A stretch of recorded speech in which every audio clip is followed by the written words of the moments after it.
Why democracy? The truth from 1940. My mother was in college in Macon, Georgia in World War II. This educational pamphlet was in her effects. Perhaps we should all read it today. I've marked it up with bold italics that I hope every person may read. Why you should want and preserve a democracy. Democracy and education in the current crisis. The Faculty of Teachers College, Columbia University. Single copies of this report are free. Bureau of Publications, Teachers College, Columbia University, 525 West 120th Street, New York City. August 1940. Copyright 1940 by Teachers College, Columbia University. Gravity of the present situation. The American people have watched with growing alarm the series of events which have brought most of Europe and much of Asia under the domination of ruthless military dictatorships. It can no longer be doubted that the present world crisis constitutes a threat of the most serious character to the United States and to the democratic way of life for which it stands. The situation calls for clear thinking and prompt action. It is a primary duty of all liberty-loving citizens to make an immediate and realistic appraisal of the crisis which now confronts our nation. This appraisal may well begin with a frank statement of the factors which compose the current crisis. The gravity of the present situation is due first to the speed and effectiveness with which the dictatorships are achieving their designs. Their success has been the result of a variety of factors. The totalitarian regimes have had clear and definite ideals and aims. They have dramatized their purposes and have skillfully suffused them with emotional appeals. They have rallied their citizens to unified and vigorous action. They have made skillful use of the powerful technical resources produced by the Western world during more than a century of scientific research and invention. They have been persistent, assiduous, and unscrupulous in their activities. The accelerated progress made by the dictatorships in subjecting increasing amounts of territory and mounting numbers of people to their control has resulted in an accumulation of prestige which now constitutes one of their most important assets. Should the dictatorships triumph completely in the old world, there can be little doubt that they would seek economic and possibly even military domination of the Western Hemisphere. The gravity of the present situation, however, is not due solely to the accelerating triumphs and accumulating prestige of the totalitarian regimes. Our nation is endangered today by internal weaknesses as well as by threats from without. We have taken democracy for granted, have failed to realize that its perpetuation and development require from each generation an ever deeper search for fuller understanding and for more inclusive application of its principles, as well as struggle, vigilance, and sacrifice. We have not defined clearly and fully the meaning and implications of democracy for all areas of our life, especially under the profoundly changed conditions of today. As a result, our national ideals and aims lack clarity and definiteness. Confusion, disunion, and dilatory action thwart social progress. Crucial problems, such as unemployment and economic and social insecurity, remain unsolved. Activity within our own country of groups hostile to democracy further confuses the people and increases the gravity of the situation. Our failure properly to define and pursue the purposes of democracy is also reflected in an inadequate educational program. The curriculum of many American schools should be refashioned to meet more exactly and fully the needs of citizens living in a complex industrial society. It should develop more adequate understanding of democracy and devoted loyalty to it. Educational opportunities should be more equitably distributed among our population. Flagrant neglect of the educational and economic needs of millions of American youths gives rise to one of our most serious internal liabilities. A realistic appraisal of the dangers which threaten our democracy from without and from within counsels neither despair nor surrender. Rather, it challenges us to clarify our understanding of democracy, to realize its implications for all aspects of life, and to give it our devoted service. Our nation possesses vast assets, adequate to building a better and more powerful democracy. We should take full account of these in appraising the present situation. The assets of our nation, however grave the situation in which we find ourselves, as has been pointed out, recently made serious by forces developed in other lands but also arising from weaknesses in our own culture.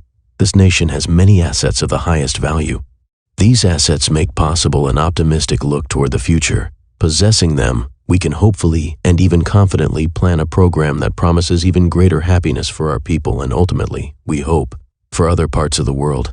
The United States has unparalleled wealth, natural, human, and technological, of which we can be justly proud. More nearly than any other great nation, it is able to continue and to maintain a sound, well-balanced national life. Our country has also a geographic isolation that furnishes a strong defense from actual or potential military invasion from overseas. but neither its wealth nor its location affords defense in the war of ideals or in the economic war of competition for world markets.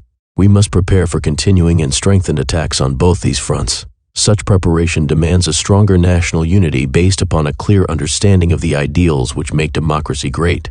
Among the important assets of which we are proud and which we can use in the defense of democracy are the following: a common speech and a common culture, a willingness to consider with open mind the contributions offered by diverse races, cultures, and religions, and to adopt those that promise enrichment of the national life, a widespread respect for human personality, and a recognition of each individual's right to live his own life so far as it does not interfere with the welfare and happiness of others, an established belief that the welfare and happiness of the individual are the objectives that justify all social organizations, including government, and that they are superior to the deification of government and to the exaltation of its agents, a common conviction that it is the duty as well as the privilege of every individual to share in the making of decisions concerning general policies that affect the welfare of all, a long experience in self-government, in which every adult may take such part as his interests and abilities warrant, dissatisfaction with the present, and hope that stimulates to activity for a better future, agreement that changes must be made by peaceful means, a general willingness to abide by majority decisions made at the polls, with due respect for minorities who may continue their activities to influence a subsequent decision, recognition of the right of any minority, however small, to propose, to advocate, and even to agitate by proper means for social changes without, as well as within the pattern previously approved by the majority, a widespread approval of the right of the individual to secure, interpret, and disseminate information, to come to such conclusions as it indicates, freely to express opinions, to exert the influence of argument, to choose one's associates, to assemble, to vote, to move freely, to labor at work of one's own choosing, and to enjoy the fruits of one's labor, after contributing a just and proportionate share to the cost of protection and promoting the general welfare. Generally approved and practiced civil liberties, which may not be abrogated or curtailed, even by majorities, a widespread system of free education, sympathy for and care of the unfortunate and the needy, intolerance of enduring social stratification, whether caused by birth, race, religion, or wealth, inherited or otherwise acquired, the right to worship according to the dictates of one's conscience, equality before the law, and a presumption of innocence until proved guilty, freedom from fear of persecution by those in authority. Though by no means exhaustive, this list of assets of our country gives everyone something to fight, to defend, and something to work to preserve and extend. Accustomed as we are to these rights and privileges, we could not endure a defeat that took them away, that resulted in the loss of freedom and the violation of sacred personality. With such general assets, it is imperative that we clarify the meanings of democracy, develop a renewed faith in them and devotion to them, and also that we realize their implications for modern life. The defense of our nation demands that we understand what democracy is, that we passionately believe it superior to all other ways of living, and that we apply it consistently to making our country the best possible for a free people. The meaning of democracy. 1. Democracy, the basis of American life and education. Democracy is both a personal way of life and a system of social and political organization. Its aspirations, loyalties, institutions, and behaviors constitute the core of the moral and political tradition of the United States. Were this democratic heritage to be destroyed, America would lose its most distinctive meaning, and our life as a people would be impoverished. In this critical period, it is therefore important to recall certain elemental things about this heritage. First, democracy is not the inevitable result of natural forces. It is rather the achievement of a long human struggle, inspired by ideals of justice and brotherhood, and led by men who loved life but preferred death to the degradation of enslavement. Second, democracy does not perpetuate itself automatically. It is renewed only as those who have experienced its ways are disposed to make its form of life the controlling object of their allegiance. American democracy, now threatened by attacks both within and without the nation, will survive only as we achieve definite ideas about its essential meanings and conditions, and are prepared to work with intelligence, courage, and persistence to maintain them and to make them effective in increasing the welfare of all men. Third, the meanings, faiths, attitudes, and habits inherent in the democratic way of life are not given at birth. The young acquire them only as they learn them through a process of participation and deliberate education. Hence, one of the primary obligations of the American educational system is to provide the most effectual conditions for the young to attain the equipment in knowledge and attitude required to carry on our democratic way of life.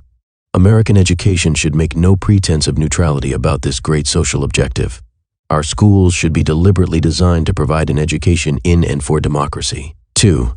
The moral meaning of democracy. Democracy makes respect for the individual human being its basic and abiding moral purpose. It seeks to develop a way of living together, social, economic, political, which is in harmony with this regard for the intrinsic worth of each person.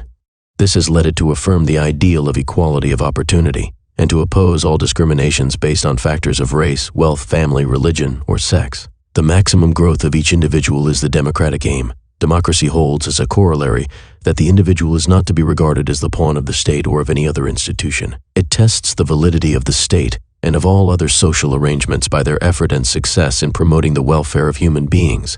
According to the democratic conception, individuals are the end, institutions the means. Democracy is a positive, not a negative thing. Its aim is the welfare of the individual. Yet it recognizes that a good life for the individual is to be sought only in a good society and in a good state. The maintenance of the kind of social conditions required to fulfill this democratic ideal demands that individuals place the common good ahead of private advantage. Thus, membership in a democratic society has its responsibilities as well as its privileges. A society which seeks to give each person maximum opportunity for the development of his own capacities is not a society in which each individual can be a law unto himself. Loyalty to democracy necessarily involves active support of those social, economic, and political arrangements which make possible an abundant life for each and every person. 3. The sovereignty of the people. The political consequence of this moral emphasis of democracy on the worth and dignity of each person is popular sovereignty. From the beginning of the American Republic, we have perceived that the welfare of all can best be made the persistent concern of our nation if government is of, by, and for the people. Thus, although providing for the delegation of authority for specified purposes, final authority in the American political system rests with the sovereign community of citizens. The state with its officials is always the agency of this community. We have progressively rejected the notion of control by an elite, whether based on property, family, race, or sex, and we have moved steadily to extend the rights and responsibilities of citizenship to all adults. The ability both to determine basic policies and to choose leaders by peaceful means is characteristic of a democratic society. We should not permit use and habit to dull our appreciation of the great forward step taken by the human race when it began to substitute methods of deliberation, free discussion, and voting for the method of power based on brute force or superstition. Although our practice still falls short of this ideal, we are convinced that it defines the direction in which we want to continue to move. Therefore, any movement or reform which repudiates either the method of persuasion by reason or the principle of majority rule should at once be suspect before the American people. 4. Democracy and a strong government are compatible. Ours is a representative system, nor is there anything inherent in the principle of popular sovereignty which requires that a truly representative government be weak, or that duly elected leaders be denied the initiative and power required to carry on delegated functions. A democratic society does not necessarily believe that the best government is the least government. On the contrary, under present interdependent conditions, democracy, in order to survive, requires strong, efficient government. It measures efficiency, however, by 3 searching tests. First, is government equipped to do its part in providing for the needs of the people, however they may change? Second, are the activities of government so conducted that they actually do promote the long-run interests of all? Third, are all groups adequately represented in those social and political processes by which the fundamental policies of local community, state, and nation are formulated and reviewed? 5. Democracy has faith in intelligence. The effectual exercise of sovereignty requires not only the right to vote, but also knowledge of the essential objectives of a democratic society, of the nature of interests and needs social as well as individual, and of the bearing of changing conditions upon life interests and purposes. Unless the individual citizen has access to information which makes reliable judgments possible, he easily becomes the victim of the propagandist and the demagogue. The ability to make sound judgments also involves freedom for the members of a society to inquire, to assemble, to associate, to confer, and to publish in order that ideas may be exchanged, sifted, evaluated, and matured. The exercise of these rights and the acceptance of these responsibilities are important means for the development of resourceful human beings in the realm of social and political affairs. The Bill of Rights, which legalizes these practices, is more than a mere schedule of personal liberties. These civil liberties also constitute a part of the social machinery required for the successful functioning of democracy. for it is by these means that an intelligent public opinion is maintained. So long as our society remains democratic, it will be governed well or poorly to the extent that the common man has and avails himself of opportunity to inform himself about conditions and events. Democracy is committed not to blind obedience, but to the ways of intelligence. The civil liberties are indispensable means to this public intelligence. 6. The creative role of minorities. The acid test of the status of civil liberties is the freedom enjoyed by minorities. In a democratic society, the possibility of the peaceful adjustment of institutions to changing conditions depends upon the ability to keep open the avenues of criticism and agitation, so that innovating minority groups have genuine opportunity to get their case before the public, which has ultimate responsibility for making decisions. Thus, a democratic society recognizes the creative role of minorities in its social and political processes and gives them encouragement and protection so that their proposals for change may have fair consideration. A totalitarian regime, on the other hand, demands uniform obedience to predetermined doctrines and programs and regards criticism and agitation as a crime against the state. Unfortunately, as a result of our failure to clarify the nature of a democratic society, there are elements in our population who assume that democracy can be defended by suppressing civil liberties. Actually, the triumph of their attitude would be fatal to democracy.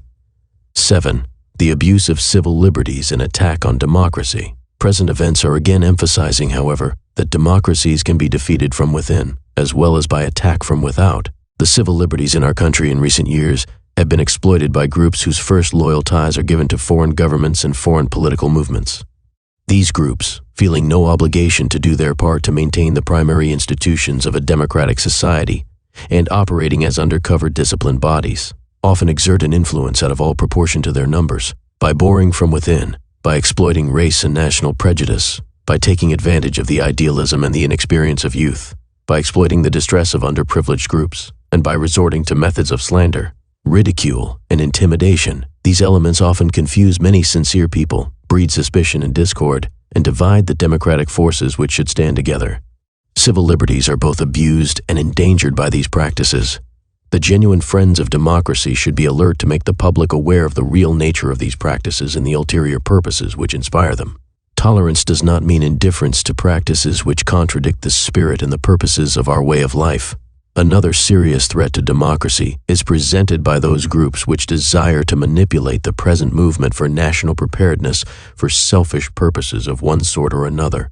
Under the name of patriotism and the need for national unity, they would suppress all criticism of existing conditions. Unfortunately, many sincere people join in these witch hunts because they do not understand the crucial importance of the civil liberties in a democracy. We need to be on our guard against any movement which defines Americanism to mean the suppression of our historic and essential freedoms. Such movements make not for defense, but for destruction of our American way of life. Thus, today, the supporters of American democracy are confronted with the difficult task of protecting the civil liberties against the manipulations of conspiratorial agents of foreign powers on the one hand, and against the attacks of the witch hunters on the other. 8. Economic foundations of democracy. Both the moral and the political aspects of democracy require that certain economic conditions be maintained. Great discrepancies in wealth and its consequent power among a population tend to destroy the very foundations of popular sovereignty. As Daniel Webster observed a long time ago, a general equality of condition is the true basis of popular government.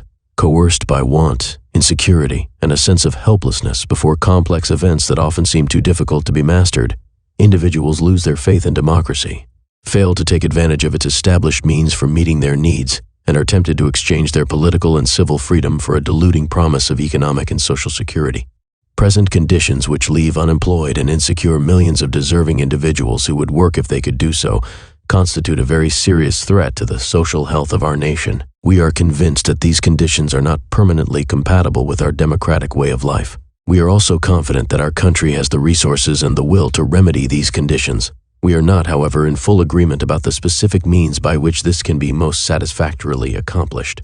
Recognizing our differences, we propose to unite in a determined effort to make the implications of this critical economic situation more widely known, and to cooperate with the representatives of all public-minded groups in a search for democratic social means of resolving this tragic paradox of want, unemployment, and insecurity in the midst of potential plenty. 9. American democracy and the world situation. The American people are widely and justly regarded as a peace-loving people. Although one of the great powers of the modern world, we have not been and are not now inclined toward world conquest. Both geographic and economic factors are partly responsible for this. But the democratic character of the United States has also been a powerful influence. We have felt that the pattern of a nation in arms is incompatible with the pattern of a democratic society, in which the interests and unhampered pursuits of the people are primary. We have wanted to be related to other nations not through military conquest and authoritarian control, but through friendly intercourse, trade, and philanthropic undertakings for mutual good in the fields of science, religion, art, education, public health, and social work. Today we are confronted with a changing world.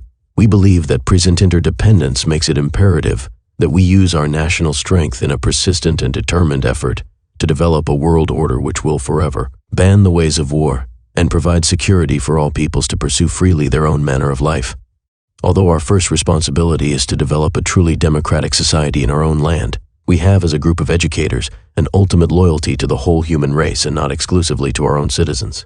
Present circumstances, however, are not favorable to the immediate development of this worldwide community on principles in harmony with democracy. To be sure, the possibility of rapid change in the temper of world affairs cannot be dismissed, but the probabilities are that now, and for a considerable period, we must be prepared to defend democracy by defending our nation. This defense should be thorough and comprehensive, not merely to defeat an external enemy, but also to overcome weaknesses within our own national life. It includes, as a necessary part, such an early resolution of internal economic and social problems as will renew the faith of our people in the reality of our professions of democracy. Citizens cannot be expected to manifest heroic devotion toward a country which leaves them insecure and has no place for them in its constructive life activities. In order to preserve democracy, we must organize resources to meet the challenge of these negations of its spirit. But the defense of the nation must now of necessity also be military. We may pray that we shall not have to resort to arms, but if the trial of battle comes, we should be equipped to meet it with the best plans, manpower, and physical equipment of which we are capable. Democracy must not be driven from the earth by the sheer power of unopposed brute physical force. Much as we deplore the necessity, we must be ready to meet force with superior force. That such military preparation carries threats to our democratic and peaceful patterns of life cannot be doubted. But these risks we must take. Our problem is to prepare for adequate national defense under such an aroused and alert public opinion that democratic values will not only not be destroyed, but will rather be strengthened by this determined united effort of our people. As members of the faculty of Teachers College, we are ready to use our every strength to achieve this outcome. We believe, however, that as educators, our primary responsibility and challenge is to help the people of America gain a more adequate understanding of the ideals and of the conditions of the democratic way of life, and a more thorough grasp of the implications, possibilities, and dangers in the economic, social, political, and moral forces now operating in the national and world situation. To aid in promoting a widespread reconsideration of democracy and a consequent clarification of its meanings, we present a creed of democracy. We believe in and will endeavor to make a democracy which, 1. Extends into every realm of human association, 2. Respects the personality of every individual, whatever his origin or present status, 3. Ensures to all a sense of security, 4. Protects the weak and cares for the needy that they may maintain their self-respect, 5. Develops in all a sense of belongingness, protects every individual against exploitation by special privilege or power, 7. Believes in the improvability of all men, 8. Has for its social aim the maximum development of each individual, 9. Assumes that the maximum development possible to each individual is for the best interest of all, provides an opportunity for each and every individual to make the best of such natural gifts as he has and encourages him to do so, 11. Furnishes an environment in which every individual can be and is stimulated to exert himself to develop his own unique personality, limited only by the similar rights of others. 12. Assumes that adults are capable of being influenced by reason. 13. Appeals to reason rather than force to secure its ends. Permits no armed force that is not under public control. 15. Implies that a person becomes free and effective by exercising self-restraint rather than by having restraint imposed upon him by external authority. Imposes only such regulation as is judged by society to be necessary for safeguarding the rights of others. 17. Assumes that all persons have equal rights to life, liberty, and the pursuit of happiness.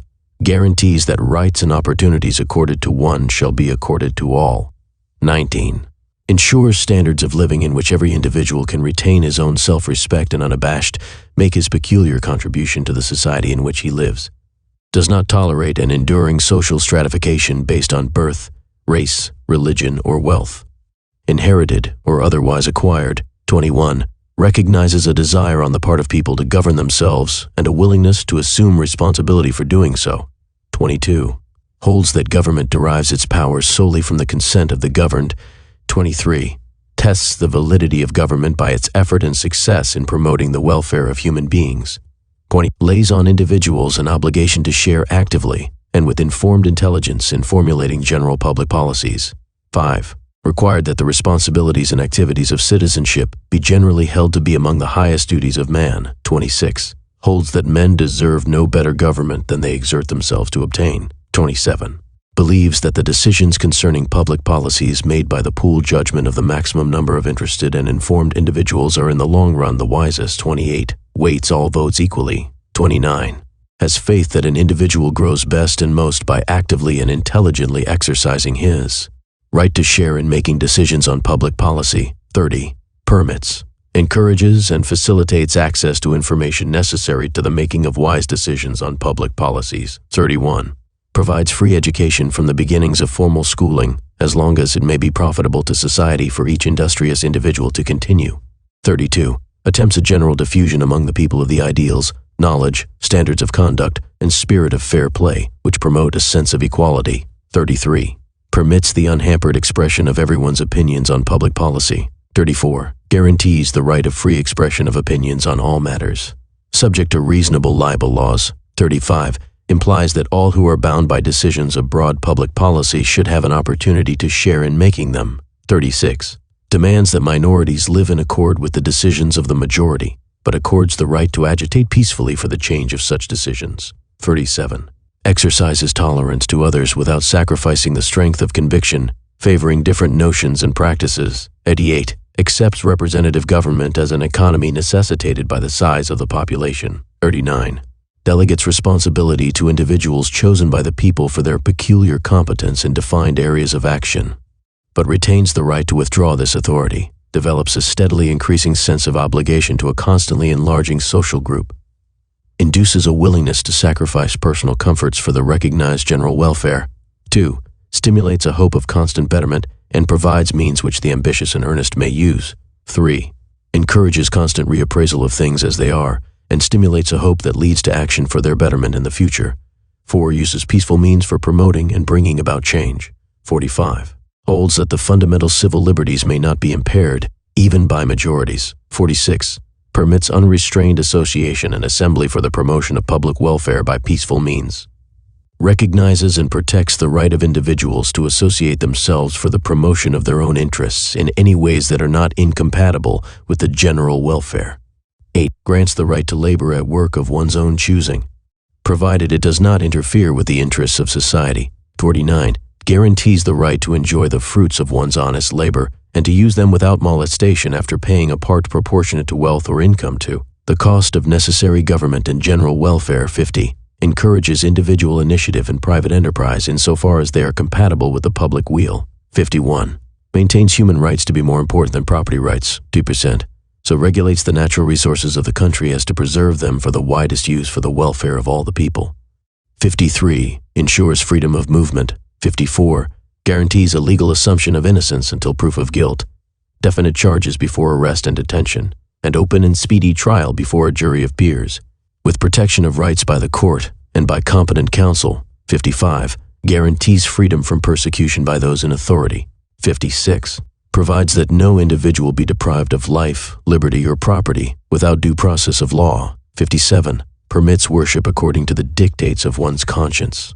58. Separates state and church. 59. Provides such security, freedom, opportunity, and justice for all of its members that they will be qualified and ready, if circumstances require, to sacrifice in defense of its way of life. Renews its strength by continued education as to its meanings and purposes. Well, that's the pamphlet from 1940. Feel free to make paper copies of my markup on this article and pass them or the link to this article to anybody. The original scan for proof of authenticity is here. My full name is Robert Harwell Thibodeau, given by my mother's surname. drive.google.com. On the scan. Those are also my mother's scribbles and the course that had this pamphlet as its course guide. Yes, my mother evidently had to take Latin in college. I had no idea. She never spoke it around the house. Another event of 1940. Charlie Chaplin's first talkie movie The Great Dictator, and second only to Gone with the Wind. Here also is George Washington, who screamed the same message as the faculty at Columbia University in 1940 in his farewell address to us in 1797. Hobgoblins are not real. The Economist agrees. Medium.com. Sadly, in the 1984, the U.S. House of Representatives decided George Washington's farewell address no longer needed to be read on the House floor every year. It is still read, since 1888, on the Senate floor. I suggest bringing it back again, or read the pamphlet above from 1940 preceding every state of the Union, or read this shorter version of the farewell address in George Washington's own words from the original. George Washington's case for convicting Donald Trump. Truth to power. Medium.com. But just broadcasting a message, no matter how good, in today's media, is no good because the media believes it has no obligation to democracy and truth. It spews fiat lies without dialogue, and this is dangerous to democracy.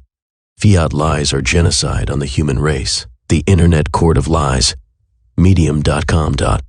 But there is an entertaining and addictive way to let everyone learn for themselves about the truth and the lies in the media. Sign up for the Internet Court of Lies at www.lecourt.com and see. You bring a lie or a truth to court by proposing a verdict of 8 questions and see what other people, who you don't know, think about your verdict. Trials only take a few minutes and are completely private. We run a public trial every Wednesday at noon EST to show you how they work. Sign up at www.lecourt.com to get the webinar link. Thank you. If you are not yet a subscriber to Medium.com, click below to get access to all my articles and the tens of thousands of other articles worth your attention. I get a small referral fee which buys me a bit more coffee. Robert Thibodeau, Medium. Read writing from Robert Thibodeau on Medium. Carnegie Mellon University, since 1979. Cognitive Science, AI, Machine. rhtcmu.medium.com.